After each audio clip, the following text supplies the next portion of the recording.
Bonjour, donc je vais vous parler d'Expert Quiz et des nouvelles fonctionnalités qu'on a intégrées dernièrement. Donc je vais parler un peu d'IA, mais pas que, pour changer. Je vais aussi vous parler de quelques fondamentaux de la solution Expert Quiz.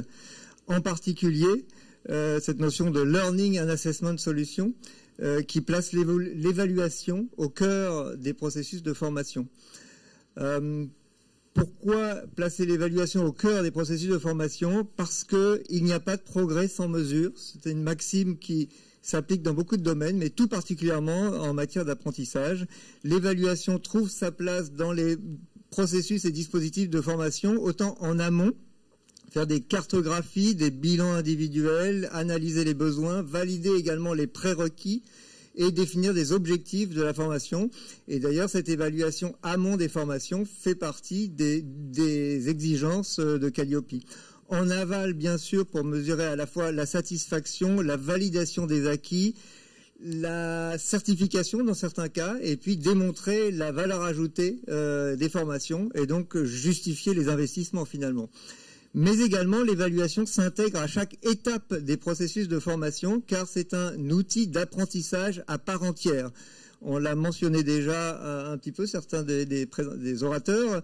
Il n'y a pas de meilleure manière d'ancrer les apprentissages qu'en les faisant restituer de manière répétée, mais de manière répétée et intelligente, c'est-à-dire en faisant intervenir des algorithmes qui vont optimiser cet apprentissage. Un LMS standard, la plupart des LMS, notre analyse, c'est qu'ils sont construits fondamentalement autour de la notion de module e-learning. Le module e-learning, c'est l'outil numéro 1, la fonctionnalité numéro 1 du LMS. Et à l'intérieur d'un module e-learning, on insère des petites activités à base d'évaluation, à base de quiz, de questions, de petits tests, qui sont un peu le moyen de passer d'une étape de cours à une autre étape de cours en s'amusant un petit peu. Mais disons que l'évaluation est un peu le parent pauvre de l'ensemble du dispositif. Et après, autour de ça, certains intégreront une gestion des compétences, le déploiement d'enquêtes, le déploiement d'outils d'animation de formation. Disons que c'est le schéma dominant. Par rapport à ça, ce que nous avons voulu faire avec cette notion de Learning and Assessment Solution, c'est de placer la notion de test et l'évaluation au cœur du dispositif, qu'elle soit déployée en tant que telle, par exemple dans des programmes de certification des connaissances pour certains métiers des collaborateurs, ou bien qu'elle s'intègre effectivement dans la logique de déroulement d'un module de e-learning, mais qu'elle s'intègre également dans les dispositifs de gestion des compétences, ou même au cœur des formations, dans les outils qui relèvent de l'animation de formation. Je vais dire quelques mots sur, d'une part, la manière de bien conduire des évaluations et quel genre d'outils il faut pour ça, et puis la manière d'intégrer la gestion des évaluations, les évaluations à la gestion des compétences. Un dispositif d'évaluation complet, je ne vais pas vous faire une lecture complète de tout ça, mais parmi les points forts de la solution Expert Quiz sur les sujets d'évaluation, il y a par exemple de constituer des bases de questions. Et non pas, on n'élabore pas des questionnaires avant tout dans Expert Quiz, on élabore des bases de questions et en particulier on a une notion de questionnaire dynamique, c'est-à-dire qui vont se constituer dynamiquement en fonction des besoins de chaque personne et en fonction de l'objectif également de chaque évaluation. Donc on a des bases de questions qui souvent font plusieurs centaines de questions, mais chaque question est qualifiée soit par son appartenance à différents domaines, soit par différents tags qu'on lui a associés. Et au moyen de cette qualification des questions, on va pouvoir piocher intelligemment la meilleure sélection de questions pour répondre à un besoin donné. Une autre des caractéristiques, c'est qu'à l'issue d'un test, on n'a pas un score, on a une multitude de scores. On a des scores analytiques qui permettent non pas de dire juste si la personne a le niveau ou n'a pas le niveau, mais qui permettent d'avoir une cartographie assez précise de sa connaissance, sur la base de laquelle on va pouvoir prendre des décisions quant à la poursuite du cursus. Et ça, c'est une autre de nos forces, c'est de définir des bases de règles qui, s'appuyant sur les scores analytiques, vont permettre de prendre des décisions. Et là, on est au sommet de l'adaptive learning avec des dispositifs de ce genre, à la fois dans la sélection de questions et dans la sélection du parcours qui va se dérouler à l'issue d'un test. Je vais passer un peu rapidement sur la suite. Une chose que je voulais mettre en relief aussi cet après-midi, c'est l'intégration à la gestion des compétences. Dans certains cas, on peut dire qu'une évaluation, disons sérieuse, qui va couvrir un spectre assez large, peut être l'unique étape d'une certification. On peut dire si vous avez un certain score, le test étant suffisamment sérieux, vous voilà certifié. Mais certaines entreprises préfèrent intégrer la certification dans des processus plus structurés et surtout des processus sur le temps long. Et ce type de processus démarre avec l'élaboration d'un référentiel de compétences. Un référentiel de compétences, de manière très classique, c'est presque des choses qui sont devenues standardisées. Ça va être constitué avec des blocs, ici c'est le niveau supérieur, des blocs de compétences, des compétences au niveau intermédiaire et puis des capacités.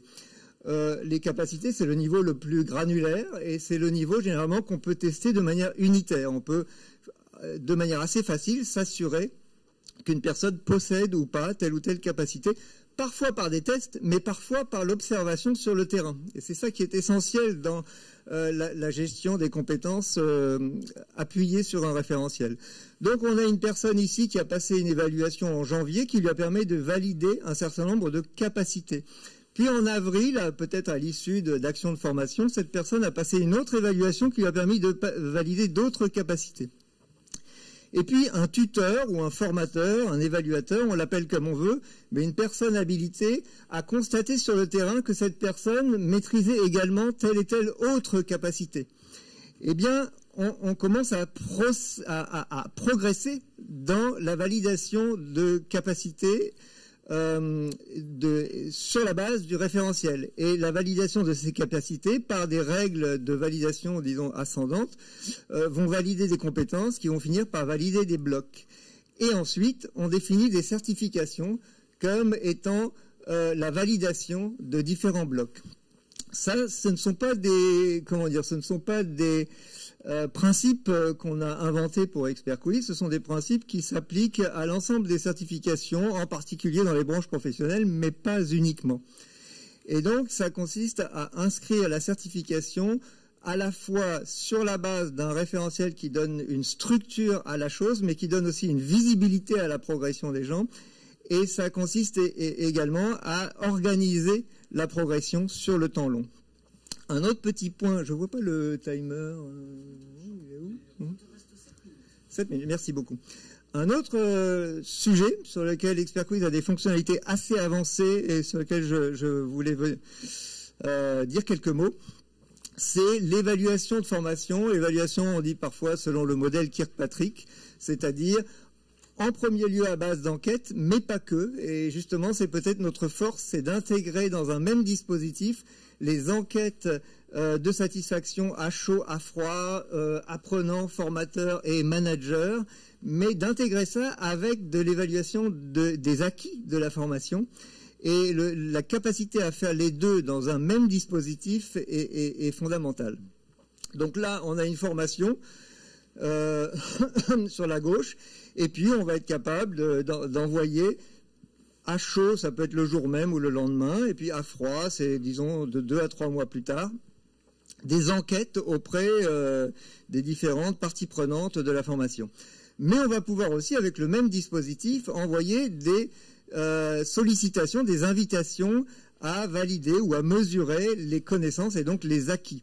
Les prérequis en amont et puis les acquis à chaud et à froid, les acquis consolidés en aval.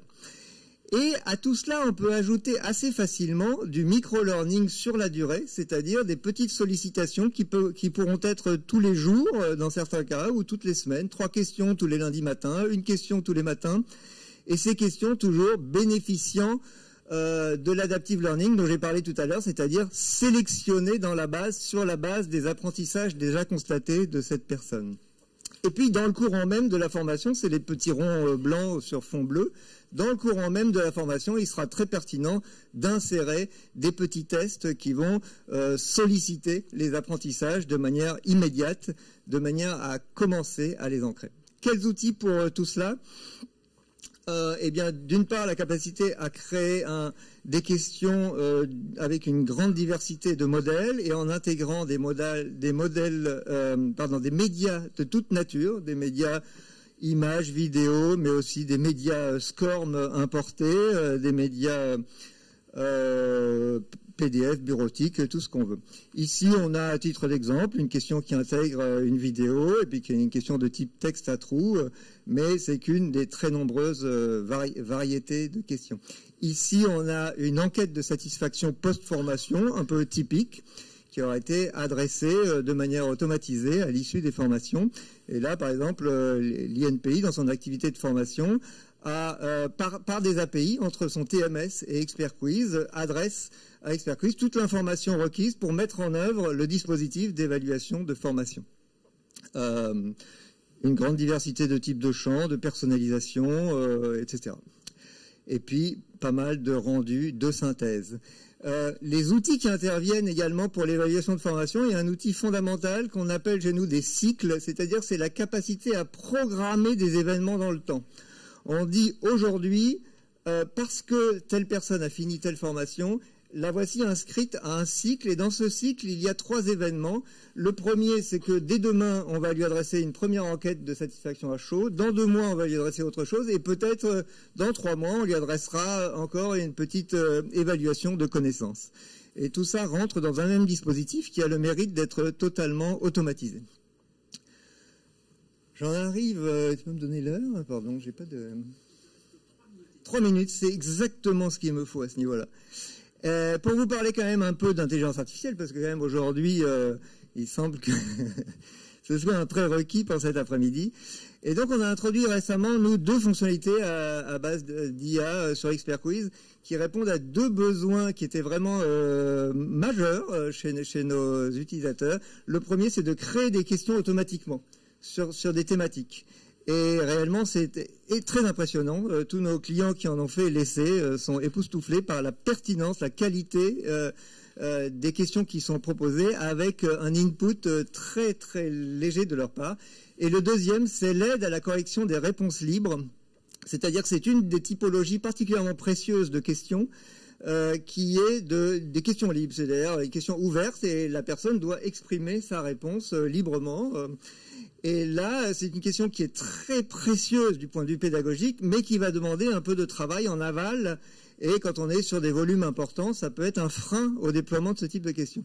Et bien là, nous avons interfacé ChatGPT pour préparer la correction des questions et mettre en relief les erreurs et les points, au contraire, bien identifiés dans la réponse de la personne. J'ai 2 petites vidéos qui vont vous démontrer cela. La première sur la génération de questions, chaque fois que je clique. La génération de questions. Donc là, je vais sur le générateur de questions. J'ai déjà des questions qui avaient été générées dans une session précédente. Mais là, on va le voir en temps réel, pratiquement, sauf que c'est un petit film. Je vais lui dire le règlement général de protection des données. Donc je souhaite qu'on me propose des questions sur ce sujet-là. J'attends un petit peu, on a un tout petit peu accéléré, je vous l'avoue. En tout, c'est là, on va générer 5 questions. En tout, dans la vraie vie, ça prendrait de l'ordre de 2 minutes, cette génération de 5 questions. Mais vous les voyez apparaître, on en est déjà à la 3e. La dernière qu'on voit apparaître, c'est... pardon, vous arrivez à lire? Quels sont les droits accordés aux personnes concernées par le RGPD? Qu'est-ce que le traitement de données personnelles selon le RGPD? Quels sont les objectifs du RGPD, etc. C'est pas forcément la fin du dispositif. Dans beaucoup de cas, on va compléter. Mais ce qui est fondamental, c'est que ça règle la question du syndrome de la page blanche. Quand on demande à des formateurs... Ouais, c'est parfait. Quand on demande à des formateurs de créer des questions, souvent, ils sont un peu secs au début. Et une fois que la mécanique est lancée, tout va mieux. Ici, on a donc validé la question. On peut la modifier, évidemment, et la plupart du temps, on la modifie, ou en tout cas, on doit impérativement valider sa qualité et sa pertinence. Et donc là, on a déroulé la question. Il y a même une explication qui a été générée également avec la question. Le deuxième petite vidéo, c'est la correction. Et donc, je vous... Ah, pardon, on a quitté le... Excusez-moi, je crois que j'ai quitté le mode... Aïe, aïe, aïe, aïe, aïe. Excusez-moi. Pourquoi ça veut pas me démarrer? Je sais pas.